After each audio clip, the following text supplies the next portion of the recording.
Hello everyone, my name is Abir Hossain.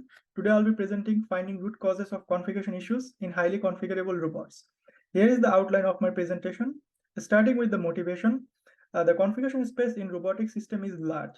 Here is an example of ROS navigation stack, which consists of 2 to the power 382 configurations possible, and a complex interaction between different options gives a combinatorially large configuration space.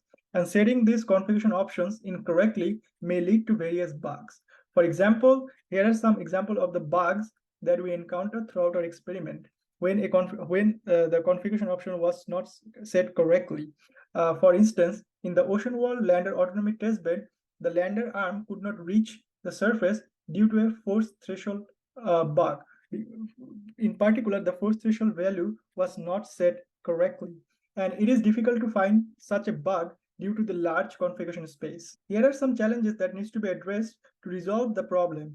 One approach is to tune the configuration options manually.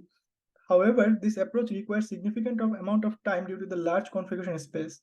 Also, even after finding the new value or the optimal value for the configuration for a particular configuration, the new value may not work in a different robotic platform or in a different environment. The existing approaches such as performance influence model are non-transferable, and they require significant amount training data that is expensive to collect and requires a human in the loop.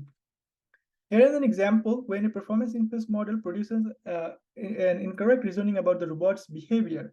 So we collected some observational data by varying the configuration options and recorded the performance metrics and performance objectives. Here you can see in the figure that increase in planar failure increases the probability of mission success. However, this is counterintuitive, and purely statistical model built on this data might be unreliable. And after incorporating the obstacle cost along the trajectory, we can see that indeed increase in planar failure decreases the probability of mission success. So here the obstacle cost act as a confounder that was not detected by the performance influence model. Moving forward, our key idea is to utilize causality to build reliable models that produces correct explanation. In the figure on the right, you can see that obstacle cost was determined as a confounder that affects both the planar failure and mission success. Here, the arrow shows the direction of the causality. For example, the obstacle cost causes both planar fail and mission success. And planar fail is a performance metric, and mission success is a performance objective. Moving forward to our approach, which is CaRE, in short for causal robotics debugging. CaRE works in 3 stages. First, we collect the observational data and employ the edge orientation rules and the constraint. Then we identify the causal paths, basically the paths that lead from a performance objective to a configuration options. And finally, we estimate the average causal effect for each path to determine the root cause of the configuration bug. We evaluate CaRE in terms of accuracy and transferability. In particular, we ask how accurately CaRE can detect the root causes, and second, how does CaRE perform when we reuse the learned causal model to a different robotic platform. Moving forward to the results, here is how the experimental setup.